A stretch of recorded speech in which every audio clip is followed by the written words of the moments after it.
کئی ہفتوں سے اسی آیت پر درس چل رہا ہے کہ جلد بازی کا مطلب کیا ہے. جلد بازی کا مطلب یہ ہے، اس پر میں نے کئی دفعہ بیان کیا نا پورا، کہ ہمارے سارے فیصلے اکثر جلد بازی میں ہوتے ہیں. نبی صلی اللہ علیہ وسلم کو دو صفات بہت پسند تھیں، الحلم برداشت اور سوچ سمجھ کے فیصلے کرنا. طلاقیں جلد بازی میں ہوتی ہیں، مار دھاڑ جلد بازی میں، بہت سارے کام ہمارے جلد بازی میں ہو. کسی کے بارے میں رائے جلدی قائم کر لیتے ہیں، کسی کو اچھا کہنے میں بہت جلدی کرتے ہیں، کسی کو برا کہنے میں بھی بہت جلدی کرتے ہیں. تو اسی طرح جو شخص بھی جس کی دل میں کوئی خواہش پیدا ہوئی، اس خواہش کو فوراً پوری کرنے کی کوشش کرنا، یہ بھی کیا ہے؟ جلد بازی. آپ سوچ تو لو بھائی، یہ خواہش پوری کرنے سے آپ کو فائدہ ہوگا، نقصان ہوگا، کہیں لت تو نہیں پڑ جائے گی آپ کو؟ نشہ ہے، دل چاہتا ہے، لوگ کر لیتے ہیں بھائی، اس سے تو آپ تباہ و برباد ہوتے چلے جاؤ گے.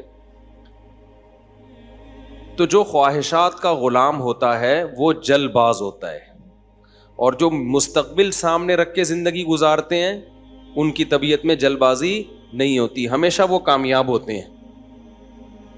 تو یہاں بھی اللہ نے کیا فرمایا کہ جلد بازی کی ایک مثال اللہ نے بیان کی ہے. وہ مثال یہ ہے، اذا مسہ الشر جزوعا، جب کوئی مصیبت پہنچتی ہے نا، ہونا یہ چاہیے مصیبت میں انسان کا دل کرتا ہے ہلڑ بازی کا، ہاں ہو چیخو پکار، ادھر ادھر ڈپریشن ہوتی ہے اس کو. تو جو دل کر رہا ہے وہ آپ کرنا شروع کر دو، اس پہ کنٹرول نہ کرو کہ بھئی اس کا کوئی فائدہ ہوگا یا نہیں ہوگا. ایسا تو نہیں کہ میرے اس ری ایکشن سے فائدے کے بجائے الٹا اور زیادہ نقصان ہو جائے. تو اللہ کہتے ہیں جلد باز آدمی کیا کرتا ہے، وہ یہ نہیں دیکھتا، وہ بس اپنی خواہش کو پوری کرنے میں لگا ہوتا ہے. غم پہنچا ہے تو اس غم کو ہلکا کرنے کے لیے جو مرضی اسے کرنا پڑے وہ کر گزرتا ہے. اس کی مثال ایسے ہے نا، آپ نے دیکھا ہوگا ایک کہیں کوئی واقعہ ہو جائے نا، کوئی دھماکہ ہو جائے، تو جو انویسٹیگیشن کے لیے لوگ وہاں جاتے ہیں وہ کہتے ہیں ہمیں سب سے بڑی مصیبت پتہ ہے کیا ہوتی ہے؟ وہاں عوام جو احتجاج شروع کر دیتی ہے، اس سے کیا ہوتا ہے کہ وہاں جن لوگوں نے کچھ کارروائیاں کی ہیں نا، ان کے ثبوت مٹ جاتے ہیں. ہونا یہ چاہیے، پوری دنیا میں ہم نے ایک اصول دیکھا ہے، جہاں کوئی ایکسیڈنٹ ہو، کوئی واقعہ ہو نا، فوراً وہ روک دیتے ہیں، پورا ایک گھیراؤ میں لے لیتے ہیں کہ انویسٹیگیشن کرنے تو اس میں غلطی کس کی ہے تاکہ اس کو سزا ملے.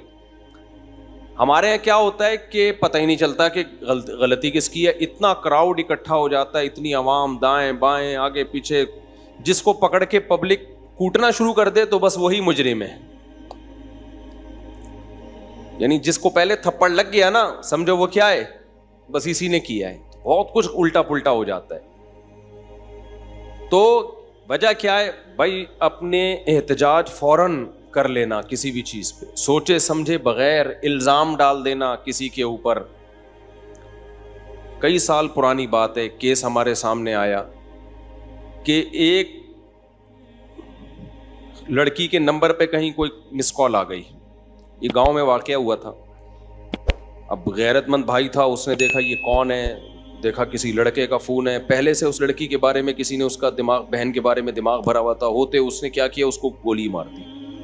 اب بہت پرانا قصہ ہے تو ابھی مجھے تھوڑے سے اس کے آثار باقی رہ گئے ہیں دماغ میں، پورا قصہ مجھے یاد نہیں ہے. بعد میں انکوائری کی پتہ چلا کہ جی یہ لڑکی بالکل بھی انوالو نہیں تھی، جس بندے نے کی ہے وہ گڑبڑ کرنے کی کوشش کر رہا تھا. تو اب کیا ہوا ہے کہ اچھی اس کو پتا چلا کہ یار میری بے گناہ بہن کو میں نے مار دیا. ٹینشن میں اتنا گیا ہے کہ اپنے آپ کو بھی مار دیا. پہلے ایک جرم کیا، ٹینشن سے انکوائری پوری کی نہیں ہے. بھائی پہلے غور تو کر لو، تجزیہ کر لو، کوئی بھاگی تو نہیں جا رہی، دیکھ لو. اور اگر مس کال آئی بھی ہے، کوئی آپس کا ریلیشن بھی ہے، تو اس کا یہ مطلب تو نہیں ہے نا کہ گولی سے ہی اڑا دو. اس کی اسباب پہ غور کرو، اس کی وجوہات پہ غور کرو. پہلے جلد بازی میں ایک کام کیا، ایک بے گناہ کو قتل کیا. اب جلد بازی میں ایک اور گناہ کر لیا، اپنے آپ کو بھی مار دیا. تو ہمیشہ جلد بازی میں انسان سے غلط کام ہوتے ہیں، ٹھیک کام نہیں ہوتے. کتنی بڑی سے بڑی ٹینشن ہونا، ٹائم سب سے بہترین مرہم ہے، یہ خوب یاد رکھو. جب میرے پاس کوئی پریشان آدمی آتا ہے نا, جس کو کوئی بہت بڑا غم پہنچا ہو اور اس کی حالت خراب ہو رہی ہو, میں اسے ایک بات لازمی کہتا ہوں کہ وقت سے بہترین مرہم دنیا میں کوئی نہیں. یہ ٹائم گزار لو, اس ٹائم کو کیا کرو, گزارو بس. جیسے جیسے ٹائم گزرے گا نا, حالات اپنے آپ کو خود ہی ایڈجسٹ کرتے چلے جائیں گے. اللہ نے انسان کے باڈی میں ایسی ایک لچک رکھی ہے. میں نے ایک ڈاکٹر صاحب سے پوچھا, ڈاکٹر صاحب اب پین کلر ایجاد ہو گیا ہے, درد ہوتا ہے, لوگ ٹیکا لگاتے ہیں, پہلے زمانے میں کیا ہوتا تھا؟ داڑھ کے درد کی تکلیف کتنی زیادہ ہوتی ہے نا, داڑھ کا درد ہو رہا ہو, اب تو پین کلر کھا لیتے ہیں لوگ. تو کیا کرتے تھے, 2-4 دن کے بعد تو مرنے لگتے ہوں گے. انہوں نے کہا اللہ نے ایسا سسٹم بنایا ہے, پین جب زیادہ عرصہ چلتا ہے نا باڈی, یا تو وہ خود ہی باڈی اس کو کم کر دیتی ہے یا وہ فیل ہونا کم ہو جاتا ہے. تو اللہ بھی تو ہے نا, اللہ کے میاں کا بھی تو ایک سسٹم ہے بنایا ہوا. جیل میں جو لوگ قید میں چلے جاتے ہیں, لمبے لمبے عرصے قید رہتے ہیں, جب وہ چھوٹ کے آتے ہیں بتاتے ہیں کہ شروع میں ہم 2-3 دن خودکشی کے خیال آتے تھے اس کوٹری میں, یار کیسے نکلیں گے, کہاں جا کے سر ماریں. کہہ رہے ہیں 1 ہفتہ 2 ہفتہ 3 ہفتہ 4 ہفتہ, اس کے بعد یوز ٹو. کیا ہو گئے؟ ایک آدمی 4 سال جیل میں رہ کے آیا, 4 سال. کہتا ہے 4 سال میں نے دھوپ, اچھا بھلا آدمی بھی بہادر آباد اور ڈیفینس کا جو لگژری لائف اسٹائل میں ٹائم گزارا. میں نام نہیں بتاؤں گا, بدنام ہو جائے گا بیچارہ, ایسا نہ ہو مزید کوئی رشتہ ہی نہ دے اس کو. مدیز اس لیے کہ شادی شدہ ہے. خیر, اس وقت کمارا تھا وہ, تو وہ کسی شبہ میں اٹھا کے لے گئے اس کو. اچھا بھلا ڈیفینس یا بہادر آباد کا لڑکا تھا. بہادر آباد بھی اچھا ایک ایسا علاقہ ہے, لگژری لائف اسٹائل میں پلا. زیادہ ٹائم اس کا یورپ اور یعنی یورپ میں گزرا ہے. کسی شبہ میں اٹھا لیا اس کو. 4 سال اس نے دھوپ نہیں دیکھی. کہہ رہے میں جب اندر گیا ہوں نا, ایک پپو فیملی کا, برگر فیملی کا بچہ اندر گیا تو کیا حال, لیکن کچھ چیزیں سنی بھی تھیں, علماء کی تقریریں, کچھ صبر سے متعلق, کچھ ایک کہ بھئی جب مصیبت اللہ کی طرف سے آتی ہے اس میں اجر اللہ کی طرف سے. بھائی قصور تو نہیں تھا اس کا, اب یہ تو اللہ کی طرف سے مصیبت ہے. نبی صلی اللہ علیہ وسلم نے فرمایا ایک کانٹا بھی چبھتا ہے نا اس پہ بھی اجر ملتا ہے. اللہ تھوڑی غافل ہے, ہر چیز آزمائش ہے ہمارے لیے. خوب سمجھ لو, اتفاق سے کچھ بھی نہیں ہو رہا. یہ جو ہم سمجھتے ہیں نا بائی چانس ایسا ہو گیا ہے, یہ ہمیں دیکھنے میں ایسا لگ رہا ہوتا ہے, ورنہ بائی چانس کچھ بھی نہیں ہوتا. جو کچھ ہو رہا ہے اللہ کے ارادے سے ہو رہا ہے. خوشی بھی پہنچ رہی ہے اللہ کے ارادے سے, غم بھی پہنچ رہا ہے اللہ کے ارادے سے. تو نبی نے فرمایا کہ جس کو خوشی پہنچتی ہے نا مسلمان کو, کافر کو خوشی پہنچتی ہے کہتے بائی چانس, یہ ہو گئے میری لک ہے, وہ لک کہتا ہے اس کو, لک ہے. ایک دفعہ میں ایک ڈاکومنٹری دیکھ رہا تھا, یہ جو کروڑوں اسپم ہوتے ہیں نا جو ماں کے رحم میں جاتے ہیں, جن میں سے ایک کو اللہ سلیکٹ کرتے ہیں انسان بنانے کے لیے. تو ڈاکومنٹری میں کسی گورے لکھا ہوا تھا کہ آئی ون دس میچ, یعنی کروڑوں خربوں میں یہ میچ جیت گیا. ٹھیک ہے, او بھائی تو نہیں جیتا ہے, یہ سلیکشن کس کی ہے؟ اللہ کی ہے. وہ کہہ رہے ہیں بھی بائی چانس ہو گیا کہ میں پیدا ہو گیا. بائی چانس کوئی بھی نہیں ہوتا, سب کس کا ارادے سے ہو رہا ہے؟ اللہ کے. اللہ نے تجھے پیدا کرنے کے لیے کمبخت سلیکٹ کیا ہے, اور اللہ پھر کہہ رہے ہیں نحن خلقناکم, ہم نے تمہیں پیدا کیا, ہمارا احسان ہے, تو اب اس احسان کا بدلہ دو. تو جہاں آپ یہ کہیں گے نا اتفاق سے ایسا ہو رہا ہے, وہاں خوشی پہ اتراؤ گے بھی اور غموں پہ ٹینشن میں بھی آؤ گے. یار کیوں ہو گیا میرے ساتھ؟ اچھا ہٹلر کتنا روتا رہتا آخری عمر تک, تبھی پھر وہ خودکشی کر لی اس نے کہ یار 1 ہفتہ پہلے میں رشیا پہ اٹیک کر دیتا, ہاں یار کتنی بڑی غلطی ہوئی ہے مجھ سے. وہ کہتے ہیں ایک ہفتہ پہلے اٹیک کر دیتے نا تو رشیا کا نقشہ کچھ اور ہوتا. وہ 1 ہفتہ رہ گیا, پتہ نہیں پولینڈ ولینڈ کے کس کے چکر میں رہ گیا, تو وہ رشیا نہیں اٹیک کر کے اس کی ایسی کی تیسی کر دی. تو روتا رہتا تھا وہ. ابے روتا رہتا نہیں, تو نے جو کچھ حرکتیں کی ہیں تو اللہ نے تجھے کیا دیا اس کا بدلہ. خیر, تو توبہ کر لیتا. مسلمان ہوتا تو کیا کہتا, یار اللہ کی طرف سے چپت لگ گئی ہے میرے, اب توبہ استغفار کر لو. اور توبہ ایسی خاندانی چیز ہے یار, کچھ بھی ہو جائے. ہٹلر مسلمان ہوتا, کہتا میں نے ہزاروں لاکھوں انسانوں کو قتل کر دیا, بند کمرے میں جا کے گڑ گڑا لیتا اللہ سے, معاف کر دے اللہ. دنیا کو نہیں پتہ چلتا, اللہ کیا کر دیتا, معاف. لیکن چونکہ کافر تھا تو کیا ہوا ہے, اس نے قوم کا مجرم تھا وہ, اس نے کہا کیا کر سکتے ہیں, اس کو پتا تھا پبلک نہیں چھوڑے گی, تو اٹھا کر کے مارکیٹ سے اپنے آپ کو شارٹ کر. انجام بھی برا, زندگی بھی بری. مسلمان کی زندگی بری ہو, کم از کم انجام اچھا اس کے اختیار میں ہوتا ہے. یار اللہ کو منا لو, اللہ کہتا ہے 100 انسانوں کے قاتل کو بھی میں بخش دوں گا. خیر میں وہ واقعہ سنا دوں میں. تو وہ کیا ہوا ہے کہ وہ بہادر آباد کا پپو بچہ جو ہے نا, کہاں چلا گیا, جیل. اب علماء سے اس کا تعلق تھا, ماشاءاللہ داڑھی بھی رکھی ہوئی تھی اس نے, کہ یار اب یہ غم کس کی طرف سے ہوتے ہیں, اللہ کی طرف سے. تو مجھے اپنا قصہ سنا, میں نے کہا یار 4 سال میں تو دھوپ میں نا ایک دن نہ بیٹھوں, میں ڈپریشن میں جانا شروع ہو جاتا ہوں. جو بند کمروں میں لوگ سارا دن بیٹھے رہتے ہیں, پتہ نہیں کیسے. ہم نیچر سے جس کو بھی محبت ہوگی نا, وہ دھوپ نہیں چھوڑ سکتا بھائی. بکریاں مرغی انڈے نہیں چھوڑ سکتا, دھوپ نہیں چھوڑ سکتا. وہ بکریاں مرغی تو چلو زیادہ ہو گیا, لیکن وہ دھوپ نہیں چھوڑ سکتا وہ. تو میں نے کہا 4 سال آپ کیسے بند کمرے میں رہے ہیں, اور بھی قیدی تھے. کہہ رہے میں 2-3 دن تو ٹینشن میں رہا. پھر میں نے کہا اچھا یہ بھی نہیں پتا کہ نکلیں گے کبھی یہاں سے. یہ پتا ہو نا, آدمی کہتا ہے چلو 4 سال میں دن گننا شروع کر دو, یہ بھی نہیں پتا نکلیں گے ہی بھی نہیں نکلیں گے. کہہ رہے میں نے کہا جو ہونا تھا وہ تو ہو گیا, اب ہم تو جیل کی دیوار توڑ کے بھاگ نہیں سکتے. تو کہہ رہے میں نے کیا کیا, پھر وہاں پر میں نے اٹھک بیٹھک اور ایکسرسائز شروع کر دی کہ بھائی ٹائم کیا کرو, پاس کرو. ٹھیک ہے. کہہ رہے اس کا فائدہ یہ ہوتا ہے 400 دفعہ میں بیٹھ کے, کیونکہ اور تو کوئی کام ہی نہیں ہے اسٹیمنا بنانے کے علاوہ. اسٹیمنا بنانے کے علاوہ کوئی کام ہے ہی نہیں. اچھا ہے بڑا پاورفل ماشاءاللہ, آپ کبھی ملو تو آپ دیکھو گے بہت زیادہ ساری طاقت جیل میں بنائی ہے اس نے. کہہ رہا ہے میں بیٹھ کے لگاتا تھا ان 4 پھر ڈپس لگاتا تھا, پتہ نہیں کتنے ڈپس لگا لیتا تھا, ایکسرسائز کرتا تھا. کہہ رہا ہے اس کا فائدہ یہ ہوتا تھا اتنا تھک جاتا تھا کہ مجھے نیند خاندانی آتی تھی. ظاہر ہے نیند تو 20 بیماری کا علاج ہے. ڈپریشن ختم کرنے کا سب سے بہترین ذریعہ ہی گہری نیند ہے. ڈاکٹر ڈپریشن کے مریضوں کو کیا دیتے ہیں, نیند کی گولیاں دیتے ہیں کہ سوتا رہے بس, پتہ ہی نہ چلے پی ٹی آئی آ رہی ہے کہ جے یو آئی آ رہی ہے کہ مسلم لیگ آ رہے ہیں, کہ یہ ٹینشن ہی ختم, اسٹیبلشمنٹ کیا کر رہی ہے چھوڑو.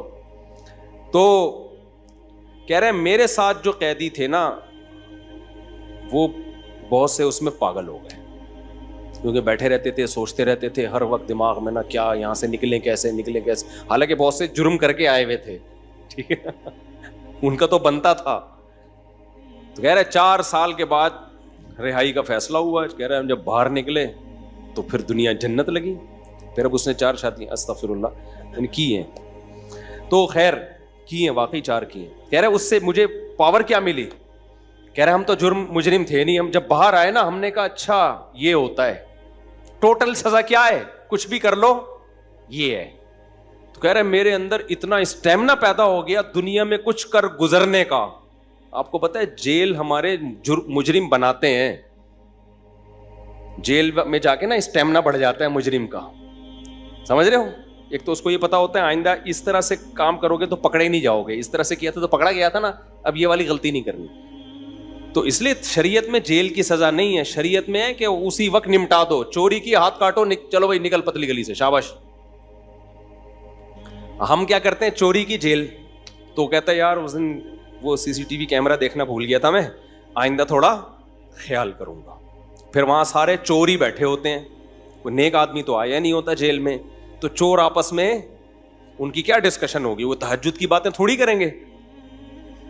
وہ ابھی تو نے کیا کرتا ہے, وہ میں نے اتنے بندے مار دیے, آپس میں ان کا گینگ بنتا ہے. پھر آپس میں نمبر ایک دوسرے کے ساتھ وہ شیئر کرتے ہیں کہ جب باہر نکلیں گے تو پھر دیکھتے ہیں ہم. اور 4 سال میں 10 سال میں کیا کچھ ہوتا ہی نہیں ہے, تو کچھ کرنے کی صلاحیت ان میں ویسے ہی ختم. وہاں جا کے کوئی یہ تھوڑی کہ وہ ماسٹرز کر رہے تھے یا PhD کے اسکالر بن کے باہر آئے, یا کوئی انجینئرنگ مکمل کر لی اب باہر جاب ملے گی. 4 سال 8 سال زندگی بہترین ان کے ویسے ہی برباد ہو گئے. اب ان کے پاس کمانے کے لیے چپل چوری کے علاوہ اور کوئی راستہ ہوتا نہیں ہے, یا باقی چوریاں ڈکیتیوں کے علاوہ کوئی راستہ ہی نہیں ہوتا ان کے پاس. تو نظام اتنا گندا ہے, اس لیے اسلام نے سزا رکھی ہے, اس میں ادھار نہیں رکھا. قصاص ہے, ثابت ہو گیا کہ بھائی اس نے بندہ مارا ہے, فوراً پکڑ کے وارثوں کے حوالے کیا جائے گا, بھائی تمہارا باپ مارا ہے, تم بتاؤ کیا کرنا ہے. اب وہ فیصلے میں دیر کر رہے ہیں تو اس دوران جیل میں بند کیا جائے, بھاگ نہ جائے. جیل میں اس کو تمام سہولتیں دی جائیں گی, بھائی یہ بندہ ہے بھاگے گا نہیں, جلدی 1 ہفتہ ہے آپ کے پاس, فیصلہ کرو, گردن اڑانی ہے یا اس سے بارگیننگ کرنی ہے تو بارگیننگ میں جو ٹائم لگ رہا ہے اس دوران جیل میں رہے ایک الگ بات ہے.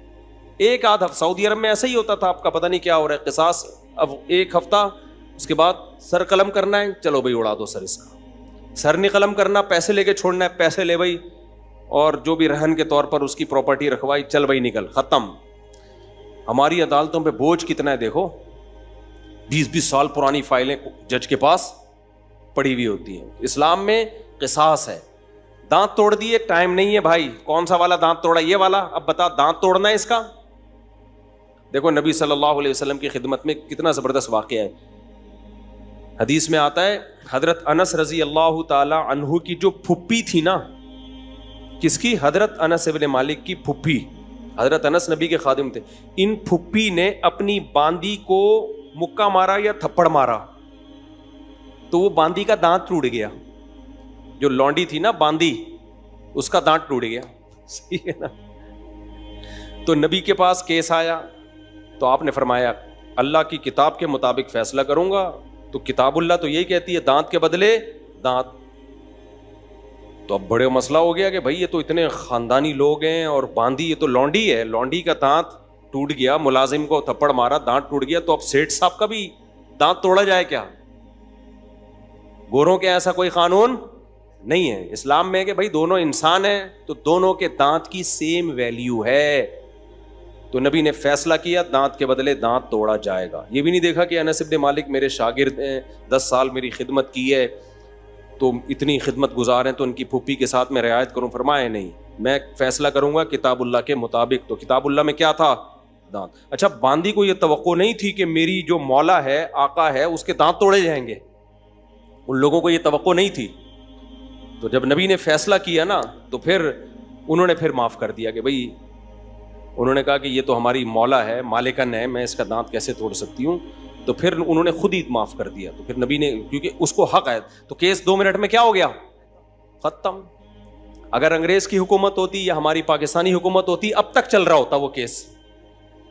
دونوں مر چکے ہوتے, دونوں قبروں میں جا چکے ہوتے, ابھی تک ان کے دانت کے کیس کی فائلیں بولو موجود ہوتی, اور پوسٹ مارٹم ہو رہا ہوتا کون سا والا دانت ٹوٹا تھا, ہلا تھا یا ٹوٹا تھا, ان کے مکے سے ٹوٹا. ایسا گندا غلیظ نظام ہمارے اوپر مسلط ہے. اس میں انصاف کے علاوہ سب کچھ ملے گا آپ کو. تو اسلام نے کیش سزائیں رکھی ہے, ٹھک ٹھک ٹھک کر کے, کہ بھائی تھپڑ کے بدلے میں کیا ہے؟ تھپڑ.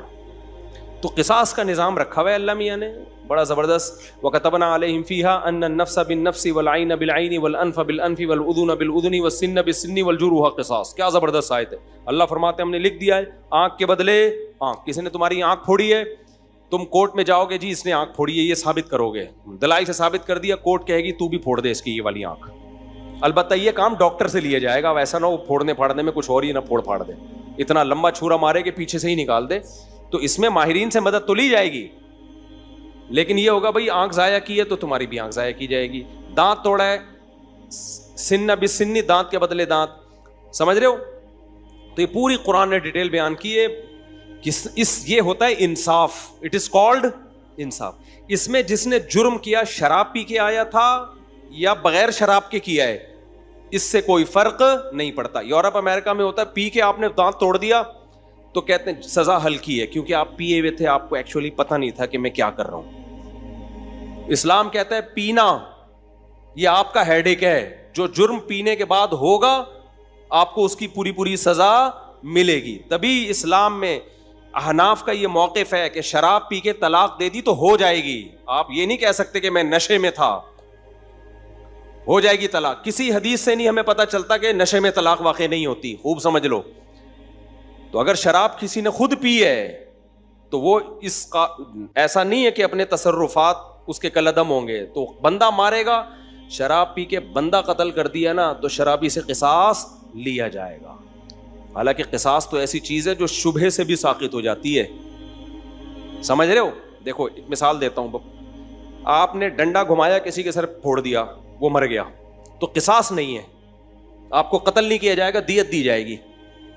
وجہ اس کی یہ کہ اس میں اس بات کا امکان تھا کہ ہو سکتا ہے یہ قتل نہ کرنا چاہ رہا ہو, غلطی سے بندہ مر گیا ہو. جیسے موسیٰ علیہ السلام نے تھپڑ لگایا تھا, قتل کرنے کی نیت سے تھوڑی. تو وہ بندہ ہی مر گیا. اب اس میں قصاص تھوڑی ہے بھائی, ہم نے جان کے تھوڑی مارا ہے. تو ڈنڈے میں اس بات کا امکان ہوتا ہے کہ بھائی ویسے ہی پتھر مار رہا ہو تو قتل کی ارادہ نہ ہو. آلہ جارحہ جسے کہتے ہیں نا, جو قتل ہی کے لیے بنے, بندوق ہے, چاقو ہے, اس سے کوئی مارے گا تو قصاص ہے. سمجھتے ہو کہ نہیں سمجھتے؟ ہاں, ڈنڈے سے کسی نے مارا اور دلائل سے پتا چل گیا کہ اس کی نیت ہی قتل کرنے کی تھی, وہ ایک الگ بات ہے. لیکن نارملی جو ہے نا, جب قتل کے لیے آلہ جارحہ کا ہونا ضروری ہے. اب مسئلہ یہ ہے, میں بات ہی پتہ نہیں بھول گیا جو بتانا چاہ رہا تھا. یہ میں نے ڈنڈے والی مثال کیوں دی ہے. ہاں دیکھو, میں بتانے کا مقصد یہ تھا کہ ذرا سا بھی شبہ آ جائے نا کہ پتہ نہیں اس کی نیت قتل کی تھی یا نہیں تھی, تو اس کا فائدہ کس کو ہوگا؟ قاتل کو. اس سے قصاص نہیں لیا جائے گا, کیونکہ ہو سکتا ہے یہ قتل نہ کرنا چاہ رہا ہو, غلطی سے بندہ مر گیا ہو, یہ تو سر پھوڑنا چاہ رہا ہو, خالی تھپڑ مارنا چاہ رہا ہو. لیکن شراب پی کے کسی نے بندہ مار دیا نا چاقو سے یا بندوق سے, یہاں شریعت قاتل کو فیور نہیں دیتی. حالانکہ زیادہ فیور بنتا ہے, یار اس کی نیت تھوڑی تھی, وہ تو پی کے ٹہل رہا تھا. تو احناف یہی کہتے ہیں, امام حنیفہ, کہ جب قاتل کو شراب کے بعد اتنا سا فیور نہیں دیا جا رہا, حالانکہ اس کا دماغ کام نہیں کر رہا, تو طلاق تو قصاص سے کم درجے کی چیز ہے. اس میں اگر کوئی پی کے طلاق دے گا نا تو ہو جائے گی. سمجھتے ہو؟ کیونکہ اس کے اس جرم کو فیور نہیں دیا جائے گا اس پہ, کیونکہ پی کیوں تو نے. وہ کہہ سکتا ہے نا, میں تو پی ہوئی تھی تو مجھے کیا پتا. پینے سے پہلے تو تجھے پتا تھا نا, پینے کے بعد کچھ بھی ہو سکتا ہے, بندہ بھی مر سکتا ہے, بیوی کو ڈیورس بھی ہو سکتی ہے. یا ایک مشہور سوال ہے کہ پی اس نے, سزا بیوی کو کیوں دے رہے ہو. تو طلاق میں شریعت نے مرد کے تصرف کا اعتبار کیا ہے, اس میں عورت کی پوزیشن کو نہیں دیکھا ہے کہ وہ مظلوم تھی یا ظالم تھی.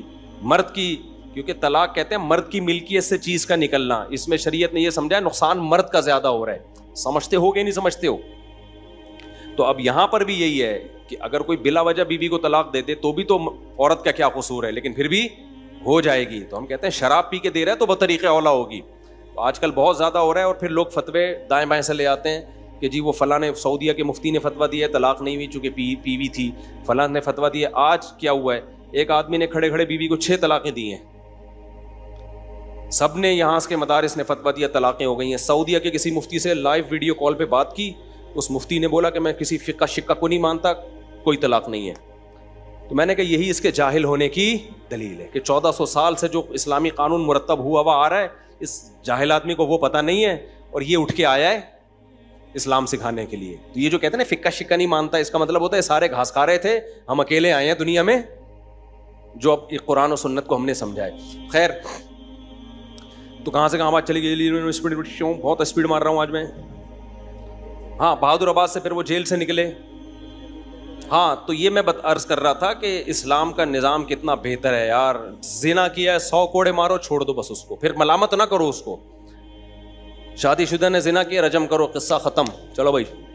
کمارے نے زنا کیا, 100 کوڑے دونوں کو چترول لگاؤ اور چھوڑ دو ان کو. کسی نے زنا کی غلط تہمت لگا دی, 80 کوڑے لگاؤ, چھوڑ دو, چل بھائی. کیس نہیں ہے لمبے لمبے, سمجھتے ہو کہ نہیں سمجھتے ہو؟ تو لمبے لمبے کیس نہیں ہیں. تو ہمارے یہاں تو بہت ہی گندا نظام چل رہا ہے یار, اللہ بچا کے رکھیے, جیلوں سے اللہ بچائے. جیلوں میں خارش کی بیماریاں لگتی ہیں, پتہ ہے آپ, ایک دوسرے کی پھوڑے پھنسیاں ٹرانسفر ہو رہے ہوتے ہیں. گندگی کا ایک نظام ہے, بہت ہی گندا نظام ہے جیلوں کا. تو وہ صاحب جیل میں 4 سال جب کاٹ کر آئے تو کہہ رہے ہیں میں اتنا کانفیڈنس پیدا ہو گیا. لیکن چونکہ بندہ 2 نمبر نہیں تھا, جب 2 نمبر نہیں تھا تو برائیوں کی طرف نہیں گیا, اچھائیوں میں کانفیڈنس پیدا ہو گیا. تو اچھائی آپ کو پتا ہے, جس نے میرے بیان سنے ہو, ایک اچھائی تو اس کو پتہ ہی ہوتی ہے کہ شادیاں میں نے 4 کرنی ہے. تو کہہ رہا ہے میں جیل سے باہر نکلا نا, بیانات میرے سنے ہوئے تھے, تو کہتا ہے میں نے سوچا کہ اب کسی کا باپ میرے کو روک کے دکھائے 4 شادیوں سے, کیونکہ اتنی ٹینشن جیل میں, کہہ رہا ہے میں نے اٹھا لی ہے کہ اب ٹینشن میرے لیے مسئلہ نہیں. کیونکہ دوسری میں آدمی ٹینشن کی وجہ سے نہیں کرتا نا, کہہ رہا ٹینشن کی ایسی کی تیسی. دیکھو اس نے صبر کیا نا, تو یہ جیل اس کے حق میں کیا ہو گیا, مفید. اگر صبر نہ کرتا, جلد بازی والا کام کرتا, جیل میں بیٹھا رہتا, یہ کیا ہو رہا ہے میرے ساتھ, میں نے تو کوئی ایسا گناہ نہیں کیا, اللہ کو میں ہی ملا تھا. کبھی حکومت کو گالیاں دیتا, کبھی پولیس کو گالیاں دیتا, کبھی فوج کو گالیاں دیتا, کبھی عمران خان کو, کبھی مسلم لیگ کو, کبھی کس کو. ان پہ کچھ بھی اثر جو بھی نہیں رینگتی ان کے اوپر. کیا خیال ہے؟ ان پہ چوب بھی نہیں رہیں گے, کسی پہ کچھ بھی نہیں ہونا تھا. اور اللہ کو بھی ایسے لوگ اعتراض کرنا شروع کر دیتے ہیں. اس نے یہ بولا بھائی میرے بس میں جو ہے میں وہ کروں گا, جو میرے بس میں نہیں ہے وہ میں نہیں کر سکتا. آج ایک بندہ آیا نا, بہت بیچارہ پریشان تھا, اللہ اس کی پریشانی دور کرے. گھر میں بیوی کا جھگڑا چل رہا تھا, بیوی چلی گئی, فلانا ہو گیا, ڈمکانا ہو گیا, بہت مسائل. میں نے اس کو ایک اصولی بات کی, میں نے کہا جو تمہارے بس میں ہے وہ چھوڑو نہیں, جو تمہارے اختیار میں نہیں ہے اس کی فکر چھوڑ دو. کہہ رہے میں نے ابا کو ہر طرح سے منا لیا, ابا ٹھیک ہی نہیں ہو رہے. تو میں نے کہا ٹھیک کرنے کی فکر چھوڑ دو. کیا خیال ہے بھائی؟ ابا کو راضی کرنے کی فکر کر رہا ہوں, ابا مجھ سے راضی نہیں ہو رہے. میں نے کہا اپنا ایٹیٹیوڈ ابا کے ساتھ ٹھیک کر لو, توبہ معافی مانگ لو ابا سے, سوری کر لو اگر کوئی غلطی ہوئی ہے, اور ابا کو کے ساتھ معاملہ ٹھیک کر لو. دیکھ لو یہ کس چیز سے خوش ہوتے ہیں, وہ کام کہہ رہے یہ بھی کر کے دیکھ لیا پھر بھی خوش نہیں ہو رہے. میں نے کہا پھر ٹینشن لینے کا نہیں, اس سے زیادہ کیا مکلف نہیں ہے بھائی. جو کر سکتے ہو وہ کرو, جو نہیں کر سکتے اس کی ٹینشن مت لو. یہ کیسز بہت آتے ہیں میرے پاس کہ بیوی بھاگ گئی, حقوق بھی بندہ ادا کر رہا ہے, پھر بھی کوئی آشنا مل گیا اس کو, چلی گئی, نہیں آ رہی, بچوں سے نہیں ملنے دے رہی. تو میں ان سے کہتا ہوں بھائی اگر آپ کے حقوق نہیں ادا کر رہے تھے تو بیوی سے معافی مانگو, جا کے سالوں سے معافی مانگو, ان کو بولو بھائی میں حقوق ادا کروں گا, ہر طرح سے ان کو آپ قائل کرو. اور اگر آپ کی غلطی نہیں ہے, بیوی کی غلطی ہے, تو دو ہی ہے, یا تو پیار سے یا بدماشی سے, کوئی تیسرا راستہ ہے؟ میں نے کہا پیار کا طریقہ یہ, جاؤ محبت سے سمجھاؤ, اگرچہ آپ کی غلطی نہیں ہے اس کی غلطی ہے, پھر بھی بعض دفعہ انسان جھک جاتا ہے کہ چلو یار گھر بسانے کے لیے کمپرومائز کرو. تو پھر جب وہ کہتے ہیں نا میں نے ہر طرح سے 1 سال ہو گیا محبت سے سمجھا کے دیکھ لیا, پھر میں کہتا ہوں اب ایک راستہ ہے بدماشی کا. کون سا راستہ ہے؟ بدماشی. تو جاؤ بدماشی کر سکتے ہو, بیوی اٹھا کے لے آؤ, سمجھ رہے ہو, جاؤ سسرال پہ بولو ایسی کی تیسی نکالو میری بیوی ہے. کہہ رہے یہ نہیں کر سکتا. میں نے کہا پھر چھوڑ دو, لعنت بھیجو. پھر بدماشی کے لیے پاور بھی تو ہونا, ایسا نہ ہو بدماشی کے لیے گئے اور 4 سالے لمبے لمبے نکل کے آئے, انہوں نے تمہارے ہاتھ پاؤں توڑ کے شاپر میں ڈال کے بھیج دی کہ جا گھٹنا جڑوا جا کے اب تو اپنا. تو میں نے کہا بدماشی کی طاقت ہے. اچھا مجھے آواز سے بھی پتا چل جاتا ہے کہ اس میں بدماشی کی طاقت ہے یا نہیں ہے. بندہ بات کر رہا ہوتا ہے نا, مجھے اندازہ ہو جاتا ہے کہ اس آواز بھی بدماشوں والی ہونی چاہیے. ایسا نہ ہو کہ آپ چیخے تو کھانسی آ گئی آپ کو, سسرال جا کے چیخ رہا ہے نکال, پھر کھانس رہا ہے, اس سے پھر وہ فائدہ نہیں ہوتا اور ہو جاتے ہیں. اور پھر جب بدماشی کی ہے نا اس پہ قائم رہو, پھر یہ نہیں ہوتا. میں نے ایک ہمارے پٹھان دوست کا واقعہ سنایا تھا نا, بلا وجہ اس کی بیوی کو ان کی اماں ساس گھر میں بٹھا لیتی تھی. پرانا واقعہ, ہمارے پٹھان بھی ہیں ماشاءاللہ, لمبے تڑنگے بہت. بلا وجہ میرے پاس بھی کیس آتا. ایک دن وہ گئے, جا کے گھر میں گھسے, بولا ساس سے بولا دے میری بیوی کو, کیوں آگے بیٹھی ہوئی ہے یہاں پہ, حقوق ادا کر رہے تھے وہ. ایسے ہی جا کے بدماشی کی ہے نا, وہ بےچارے کانپنے لگے. انہوں نے بولا لے جا بھائی یہاں ایسا نہ ہو کوئی بندہ نہ کچھ مر جائے یہاں پہ. حالانکہ اس نے کوئی قتل کی دھمکی نہیں دی. تو لے آئے, ماشاءاللہ 4-5 سال ہو گئے, ہنسی خوشی زندگی گزر رہی ہے. تو بعض مسئلے حل کس سے ہوتے ہیں؟ بدماشی سے حل ہوتے ہیں, جو صحیح طریقے سے حقوق نہیں ادا کر رہے. اسی طرح داماد بھی بدماشی سے بعض دفعہ قابو میں آتا ہے. صرف یہ بیوی کا معاملہ نہیں ہے, تو داماد صحیح طرح حقوق ادا نہیں کر رہا ہوتا, تو وہاں بھی میں کہتا ہوں یار یا تو بدماشی کرو, محبت سے پہلے سمجھاؤ, نہیں آ رہا بدماشی سے نہیں ہو رہا, تو پھر تمہارے پاس ایک ہی راستہ ہے, علیحدگی لو اس سے, سمجھتے ہو, یا پھر کمپرومائز کرو, اسی طرح ظلم سہتے رہو بیٹھ کے. تو مشہور ہے کہ گھی اگر سیدھی انگلی سے نہ نکلے تو کیسے نکالنا پڑتا ہے؟ ٹیڑھی انگلی سے نکالنا پڑتا ہے, سمجھتے ہو. تو اس کے بڑے بڑے بین الاقوامی سطح پہ بھی یہی اصول ہے, ٹھیک ہے نا. بین الاقوامی ملکوں کی جنگوں میں بھی یہی اصول ہے کہ ہر جگہ محبت نہیں چلتی ہے, ہر جگہ آپ میں اگر طاقت ہے تو پھر آپ کو بدماشی دکھانی پڑتی ہے. تو وہاں بھی میں یہ لوگوں سے یہ کہتا ہوں بھائی گھریلو جھگڑا چل رہا ہے, جو آپ کے اختیار میں ہے وہ کرو, جب نہیں ہو پا رہا نا اس کا مطلب آپ معاملہ آپ کے اختیار سے باہر ہے. پھر یہ دیکھو, یہ مت دیکھو کون صحیح ہے کون غلط ہے, اس بحث میں پڑھنے کا فائدہ کیا ہے؟ لوگ آ کے مجھے کہہ رہے تھے میری بیوی غلط ہے. میں کہتا ہوں یار غلط ہے صحیح ہے, تو کر کیا سکتا ہے؟ تو کر کیا سکتا ہے؟ تو اب اس بحث میں پڑھنے کا فائدہ کیا کہ غلط ہے یا صحیح ہے؟ جب آپ کچھ کر نہیں سکتے تو لعنت بھیجو، دفع کرو یار، مٹی پاؤ، پھر کیا کرو؟ میں نے کہا ایک اور شادی کرو بس۔ کہنے کوئی رشتہ نہیں دے گا، میں نے کہا تلاش کرتے رہو، کیونکہ رشتہ تلاش کرنا آپ کے اختیار میں ہے، کسی کو قائل کر کے اس سے زبردستی چھین لینا آپ کے اختیار میں نہیں ہے۔ تو بس گزارا چلاؤ ایسے ہی، اس وقت تک کمارے چھڑے چھاٹ رہو۔ کہہ رہے گناہ کا خطرہ ہے، میں نے کہا بچو گناہ سے، روزے رکھو جو اسلام نے بتایا، کہہ رہے اللہ نہ کرے پھر بھی ہو جائے تو توبہ استغفار کرو، ہونے کے بعد اب اس کو ریورس تو نہیں کیا جا سکتا نا، گناہ ہونے سے پہلے کے اصول یہ کہ بچو، ہونے کے بعد اب ریورس نہیں ہو سکتا، یہ ہمارے اختیار میں نہیں ہے کہ ہم کہیں کہ اب ماضی میں جو ہو چکا اس کو، ماضی کو اللہ کو کہیں یہ تو جہنم میں جب جہنمی جائے گا نا، اللہ سے یہی کہے گا دوبارہ بھیج دے، ریورس کر دے سارا عمل، بہت انسان کا بچہ بن کے زندگی گزاروں گا۔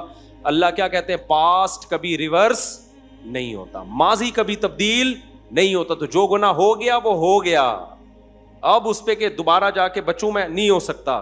اب آپ کے اختیار میں یہی ہے کہ اللہ کو توبہ کر کے گڑ گڑا کے منانے کی کوشش کرو۔ زندگی کا اصول کھوپڑی شریف میں آ رہا ہے کہ نہیں آ رہا؟ جو اپنے اختیار میں، مولانا شرف علی تھانوی رحمۃ اللہ علیہ بات بہت زیادہ تاکید سے کہتے تھے، جو چیز آپ کے اختیار میں ہے اسے چھوڑو نہیں، اور جس چیز کے آپ کا اس پر اختیار نہیں ہے اس کے پیچھے مت پڑو۔ اب رو رہے ہوتے ہیں اپنی بیوی کی خاطر، بڑے اچھے لوگ ہوتے ہیں جو رو رہے ہوتے ہیں، کو یاد آ رہی ہے، میں کہتا ہوں بھائی دیکھو آپ کو اس سے محبت ہے، اس کو نہیں ہے تو کیا کرو گے؟ نہیں، یا تو بدماشی یا محبت، دونوں ہی نہیں ہے تو رونے کا حل ہے میرے پاس۔ کہتے میرا دل جل رہا ہے، رونے کا حل ہے، رونے کا حل یہ ہے کہ اس کو یاد کرنا چھوڑ دو، کہیں اور شادی کر کے دل ادھر لگاؤ، آہستہ آہستہ یہ دل کیا ہو جائے گا، یوں سمجھو مر گئی۔ مرنے کے بعد بھی تسلی آ جاتی ہے نا کچھ وقت کے بعد، یہ قبر میں جا کے لیٹ جاتا ہے آدمی، مٹی ڈال کے آتے ہیں، بھول بھلیا ہو جاتا ہے کچھ وقت، بڑے سے بڑی محبت ختم ہو جاتی ہے، تو یہ بھی کہ ختم ہو جائے گی، لیکن کمبخت علاج کرنا چاہتے ہی نہیں ہے نا، بار بار اس کو معشوقہ کو یاد کر کے یار کر کے ٹینشن لے گا تو یہ ٹینشن تیری بنائی بھی ٹینشن ہے، تو اس کا نام لینا چھوڑ دو، نمبر بلاک کر دو، تذکرہ چھوڑ دو، اس گلی میں جانا چھوڑ دو جہاں سے سیٹنگ شروع ہوئی تھی، ساری یادیں چھوڑ دو اور اپنے آپ کو بزی کر لو کہیں اور۔ آہستہ آہستہ دماغ کیا ہو جائے گا؟ خالی۔ 1 سال لگے گا، 1.5 سال لگے گا، 2 سال لگے گا، اور اگر اس کی محبت ختم نہ بھی ہوئی نا تو یہ جو جذبات ہیں یہ ختم ہو جائیں گے، تھوڑی سی رہ جائے گی، وہ نقصان نہیں دیتی، وہ غیر اختیاری ہے۔ سمجھتے ہو کہ نہیں سمجھتے ہو؟ تو بھائی زندگی گزارنے کا اصول یہ ہے کہ جو چیز اپنے اختیار میں ہے اسے چھوڑو نہیں، جو اختیار میں نہیں ہے اس کے پیچھے مت پڑو، اور یہ سوچ کے کہ غلط ہو رہا ہے، جتنا بھی ہو رہا ہے ہم اس کو ٹھیک نہیں کر سکتے۔ دیکھو ہر تھوڑے دنوں میں پیٹرول مہنگا ہوتا ہے کہ نہیں ہوتا؟ صحیح ہوتا ہے یہ یا غلط ہوتا ہے؟ کس قدر غلط ہوا ہے نا۔ اب میں ٹینشن لوں یار اتنے کی گاڑی نہیں ہے جتنے قسطیں نہیں جا رہی گاڑی کی جتنے کا ڈیزل جا رہا ہے، تو کیا میرے اس ٹینشن سے فائدہ ہوگا؟ بار بار بیٹھا ہوں میں یہ ہر وقت یہی تذکرے لے کے، ڈیزل مہنگا ہو گیا، پیٹرول مہنگا ہو گیا، ڈیزل مہنگا ہو گیا، پیٹرول مہنگا ہو گیا، ٹماٹر مہنگا ہو گیا، خربوزہ مہنگا ہو گیا، تربوز مہنگا ہو گیا، یہ مہنگا ہو گیا۔ اس سے خدا کی قسم گورنمنٹ پر، ہماری ڈھیٹ قسم کی گورنمنٹ پر تو سوال ہی پیدا نہیں ہوتا کوئی اثر پڑے۔ یہاں کراچی میں اتنا قتل ہو رہا ہے انسانوں کا، اس سے جب حکومت پہ فرق نہیں پڑ رہا تو ٹماٹر مہنگے ہونے سے کیا فرق پڑے گا؟ آئے دن لاشیں پڑی ہوئی ہیں نا کراچی میں۔ پرسوں کسی سفید ریش، چند دن پہلے سفید ریش بزرگ کو ڈاکوؤں نے مار دیا، وہ تو ڈاکو تو تھوڑی دیکھ رہے ہیں۔ جب گورنمنٹ پہ ان چیزوں کا اثر نہیں پڑ رہا تو ٹماٹر تو بات کی چیز ہے۔ تو اس سے کیا ہوگا؟ ہم سوچ کے سوائے اپنے آپ کو ٹینشن دینے کے کچھ بھی حاصل بولو نہیں ہو۔ دنیا میں بہت کچھ غلط ہو رہا ہے، ہم اگر اس غلط کے پیچھے ہم نے دیکھنا ہے ہم نے اس غلط کو صحیح کرنے کے لیے کیا کر سکتے ہیں۔ جو کر سکتے ہیں سوٹیبل طریقہ ہو، جذباتی باتیں نہ ہو۔ جذباتی باتیں بہت لوگ کر رہے ہوتے ہیں، سوٹیبل جو طریقہ ہے اس کو اختیار کیا جائے، اور جو آپ کے اختیار میں نہیں ہے اس کو چھوڑ دیا۔ اس پہ تبصرہ